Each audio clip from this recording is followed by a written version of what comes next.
I'm Aiyana Tucker from Rutgers University, and I'm going to read Harry Potter and the Chamber of Secrets. Harry was very cold by now, not to mention hungry. I can't stand much more of this, Ron muttered, his teeth chattering as the orchestra ground back into action and the ghosts swept back onto the dance floor. Let's go, Harry agreed. They backed toward the door, nodding and beaming at anyone who looked at them, and a minute later were hurrying back up the passageway full of black candles. Pudding might not be finished yet, said Ron, hopefully leading the way toward the steps and entrance hall. And then Harry heard it. Rip. Tear. Kill. It was the same voice, the same cold, murderous voice he had heard in Lockhart's office.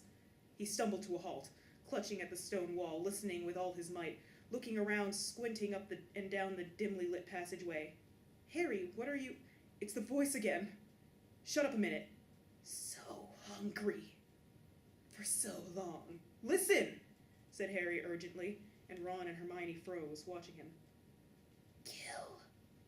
Time to kill. The voice was growing fainter. Harry was sure it was moving away, moving upward. A mixture of fear and excitement gripped him as he stared at the dark ceiling.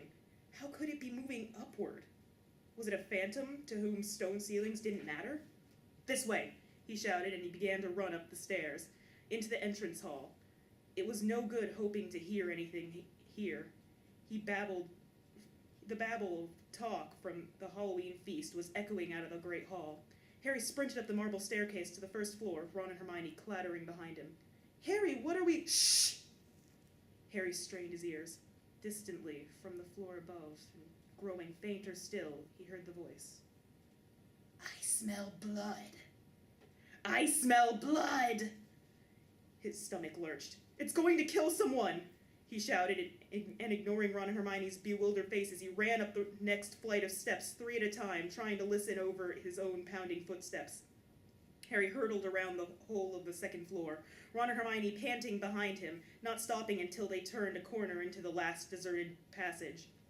Harry, what was that all about?